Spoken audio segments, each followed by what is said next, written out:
Halo, kembali di Raka Channel. Berikut ini setting wajib pengguna baru HP Oppo A5 Pro. Berikut ini beberapa tips yang saya mau jabarkan. Setting wajib pengguna baru HP Oppo A5 Pro dan HP Oppo seri yang lain. Yang pertama, untuk mematikan HP-nya itu sangat mudah sekali. Tekan tombol volume atas dan power bersamaan. Kalau geser ke atas, itu kalian hidupkan ulang. Kalau bawah, HP-nya mati ya. Oke, seperti itu. Kemudian kalau menyalakan HP-nya, tinggal tekan tombol power lama sampai ada getaran. Nanti HP-nya menyala dan akan tampil seperti ini. Selanjutnya, yang perlu disetting adalah aplikasi yang tidak penting bisa kalian hapus-hapus ya. Oke, tinggal cari aja misalnya ini ya. Finesi ini dipencet lama, kemudian jangan pilih hapus, pilih info aplikasi, lalu pilih di sini uninstall, kemudian pilih OK. Cari aplikasi-aplikasi yang tidak penting lagi, kamu uninstall saja. Setelah itu cek notifikasinya apakah ada pembaruan sistem. Caranya cukup masuk di pengaturan. Nah, di sini ada pembaruan perangkat lunak seperti itu ya. Atau bisa cek di bawahnya, di sini ada apa namanya? Bentar ya. Nah, di sini sistem dan pembaruan perangkat lunak. Nah, ini tunggu update apakah ada pembaruan. Kalau ada, tinggal download, dan ini sudah terdownload secara sistemnya. Supaya tidak download otomatis, pencet titik 3, perbarui otomatis. Ini diubah unduh otomatisnya menjadi jangan izinkan. Kemudian pilih mati, nanti akan ada notifikasi pembaruan. Nah, kalau ini sebelumnya dia download otomatis ya guys. Oke. Cara pembaharuannya cukup mudah, tinggal pencet kalau sudah selesai download tinggal pencet hidupkan ulang saja ya. Ini saya pencet hidupkan ulang dulu. Hidupkan ulang, nanti HP-nya mati, kemudian hidup kembali dan tunggu sampai menyala normal. Oke, ada getaran seperti ini ya, tunggu saja sampai menyala. Tips yang selanjutnya, masukkan akun Google jika perlu jika belum berisi akun Google. Masuk di pengaturan, cari paling bawah di sini penggunaan dan akun, dan di sini belum ada akun apapun, tambahkan akun. Nah, di sini karena mau menambahkan akun Google, pilih Google. Nah, tujuannya supaya kalian bisa download aplikasi di Play Store dan penggunaan fitur Google lainnya. Ini saya masukkan emailnya. Kalau belum ada, silakan buat akun terlebih dahulu. Kalau sudah masukkan email, pilih selanjutnya. Masukkan password dari email tersebut. Kalau sudah benar passwordnya, pilih saya setuju. Muncul seperti ini, tunggu beberapa saat. Ini untuk pencadangan. Cadangkan data perangkat ini di off-kan saja, pilih setuju. Dan akun sudah berisi untuk akun Google ya. Kemudian supaya HP-nya tidak update aplikasi secara otomatis, kalian pilih Play Store, lalu kalian masuk di akun pojok kanan atas, kemudian pilih setelan, preferensi jaringan. Di sini ada update otomatis aplikasi, ini pilih jangan update aplikasi secara otomatis. Kemudian di App Market juga sama, ini pilih setuju. Lalu pilih profil, pilih pengaturan pojok kanan atas. Di sini ada perbarui otomatis aplikasi, kalian pilih jangan perbarui aplikasi otomatis. Ini supaya kuota data seluler kalian tidak cepat habis dan penyimpanannya juga tidak terlalu boros. Kalau kalian mau update, silakan update aplikasinya secara manual saja. Kemudian setting ke selanjutnya buat kunci layar. Ini penting ya, masuk di pengaturan. Kemudian cari keamanan dan privasi. Kemudian di sini setel kunci layar. Kamu buat saja kunci layarnya bentuk pola, dan ini jangan sampai lupa, harus kalian ingat. Pilih berikutnya. Nah, buat pola yang gampang diingat tapi tidak mudah ditebak, saran saya ikuti saja pola L seperti ini. Konfirmasi lagi sekali. Kalau sudah, aktifkan buka kunci sidik jari. Kalau mau menggunakan sidik jari, tinggal pilih aktifkan seperti ini, pilih setuju. Nah, nanti daftarkan jari kalian di sebelah tombol kanan ya, atau tombol powernya digencet-gencet sampai warnanya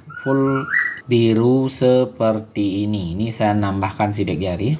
Nah, kalau sudah pas, pilih selesai. Oke, kunci layar sudah berisi ya. Nah, ini sudah berisi. HP-nya saya matiin, kemudian saya buka. Nah, ini dia berisi kunci layar guys.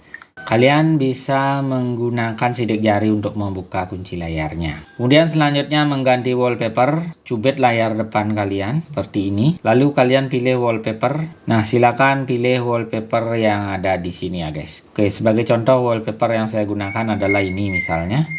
Lalu pilih terapkan untuk, bisa di layar kunci saja, bisa di layar awal, bisa layar kunci dan layar awal, bisa wallpaper berputar. Oke, ini silakan pilih sesuai kemauan ya. Ini saya ganti ke layar kunci dan layar awal. Nah, kalau sudah dirasa pas, tinggal pilih terapkan. Seperti ini nanti tampilannya, ini kunci layar, ini layar beranda. Tinggal pilih terapkan, nanti akan seperti ini ya. Nah, muncul seperti ini, terapkan wallpaper. Terapkan warna wallpaper ke sistem Anda. Ini warnanya juga bisa ikut berubah, pilih oke. Nah, ini warnanya mau kayak gimana ya? Ini misalnya, ini tinggal disesuaikan. Kalau sudah, tinggal kembali saja, kembali, dan sudah terganti. Untuk selanjutnya di sini ada kontrol panel atau menu bar seperti ini untuk mencerahkan layar. Kalau warnanya kuning ini kecerahannya otomatis. Kalau mau menonaktifkan tinggal pencet saja lambang mataharinya dari sini boleh ya. Kalau menaikkan kecerahan tinggal seret, geser atas, geser bawah untuk menurunkan. Untuk volume sama seperti ini, naik turunnya. Kalau tinggi itu suaranya keras, kalau turun suaranya kecil, kalau tengah-tengah biasa. Oke, ini fitur Bluetooth dinonaktifkan kalau tidak dipergunakan. Kemudian kalau kalian mau menyalakan WiFi, nyalakan saja supaya warnanya biru seperti ini. Lalu pilih WiFi yang tersedia di tempat kalian ya. Tinggal pilih WiFi-nya, nanti kalian bisa hubungkan. Kemudian di sini ada notifikasi-notifikasi.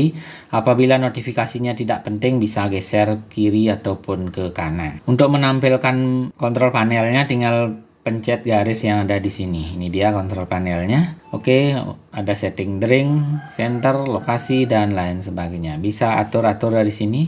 Bisa juga cuplikan layar atau screenshot. Bisa aktifkan juga kenyamanan mata supaya mata Anda tidak mudah cepat sakit kalau melihat handphone ya. Jadi aktifkan saja kenyamanan mata. Apabila menu yang kalian cari tidak ada di sini, pencet titik 3 lalu edit ubin. Nah, di yang merah-merah di sini sudah aktif, di sini yang hijau-hijau ini belum aktif ya. Jadi untuk menambahkan kalian tinggal pencet warna hijaunya. Oke, seperti ini misalnya mode fokus tinggal dipencet, nanti akan ke atas dia. Kalau sudah tepat bisa pilih kembali ya. Kalau ingin menghapus menu yang ada di sini bisa dipencet tanda minusnya.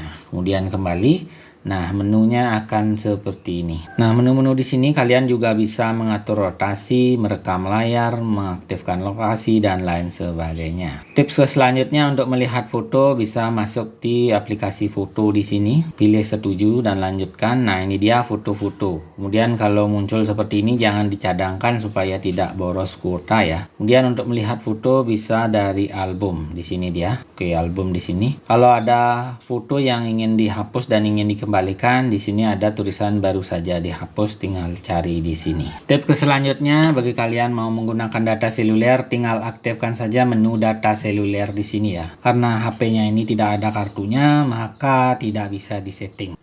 Kalau di tempat Anda berisi 2 SIM, ini akan tampil keduanya. Kemudian data seluler nanti akan ada pilihan mau menggunakan data seluler 1 atau data seluler 2. Silakan disesuaikan dengan paket data di SIM 1 atau SIM 2 yang kalian gunakan. Kemudian selanjutnya mengatur suara dan nada dering, masuk di pengaturan. Di sini ada suara dan getaran. Nah, ini dia. Berdering artinya HP-nya akan berbunyi ya. Kalau kalian mau getar aja pilih bergetar, kalau mau diam pilih senyap. Atau juga bisa tekan tombol volume. Ini saya pencet home dulu, pencet tombol volume, muncul menu seperti ini, pencet titik 3. Nah, bisa atur dari sini. Oke, mau besar mau kecil itu silakan disesuaikan ya. Kalau ke atas itu suaranya semakin tinggi, kalau ke bawah itu suaranya semakin mengecil. Kalau mau mengatur lebih lanjut bisa pilih pengaturan dan akan ke sini. Untuk suaranya kalian bisa cari di bagian nada dering. Di sini nada dering suara peringatan, di sini bisa pilih ya. Nada deringnya klasik atau bagaimana. Kalau punya MP3 bisa pilih di perangkat ini, tinggal cari saja MP3-nya lalu dimasukkan ya. Kemudian kalau klasik di sini ya seperti ini ya. Itu yang klasik ya, itu yang klasik. Volumenya juga bisa diatur, ini besar sekali bisa dikecilin. Itu untuk nada dering panggilan. Kemudian nada dering notifikasi bisa pilih yang di nada dering notifikasi. Ini bisa kalian atur ya. Kemudian ada bunyi lainnya bisa disesuaikan. Kalau nggak ada bunyinya, di off kan saja saklarnya. Kemudian selanjutnya untuk membersihkan sampah itu bisa masuk di pengelola telepon. Semua HP Oppo berisi pengelola telepon ya. Untuk pertama kalinya setuju dan lanjutkan. Nah, di sini ya bisa diizinkan terlebih dahulu. Nah, di sini bisa kalian optimalkan ya. Kalau ada virusnya, ada sampahnya bisa dibersihkan dengan fitur tadi ya. Nah, ini dia sudah dilakukan pembersihan. Bisa juga melakukan pembersihan penyimpanan dari sini. Ini mengosongkan seperti ini. Untuk data yang paling penting itu aman-aman aja. Ini yang dibersihkan hanya file sampah. Ini pilih bersihkan. Lakukan ini berkala seminggu 1 kali ya. Oke, tips ke selanjutnya buat kalian mau menghemat baterai, pilih menu baterai di sini. Nanti di sini ada mode baterai. Oke, dipencet mode baterainya. Kalian pilih mode hemat baterai kalau mau mengaktifkan atau menggunakan daya baterai hemat ya. Misalnya berada di luar rumah tidak bawa charger, bisa aktifkan penghemat baterainya, nanti warna baterainya menjadi kuning seperti ini. Kalau mau dinormalkan, pilih di sini mode seimbang saja. Oke, di sini kelihatan ya berapa jam kalau kalian menggunakan hemat daya. Oke, kalau misalnya 50% ini bertahan sekitar 18 jam. Kalau seimbang hanya 17 jam. Kalau mode super hemat daya bisa 1 hari. Silakan disesuaikan. Hanya seperti itu aja untuk pengguna awal atau setting wajib pengguna HP Oppo A5 Pro atau HP Oppo seri yang lain. Supaya tidak kepanjangan, untuk tutorial selanjutnya saya sudah buatkan playlistnya di deskripsi video ini atau cari di channel ini. Untuk di HP-HP yang lain caranya di sini. Sampai jumpa di video selanjutnya.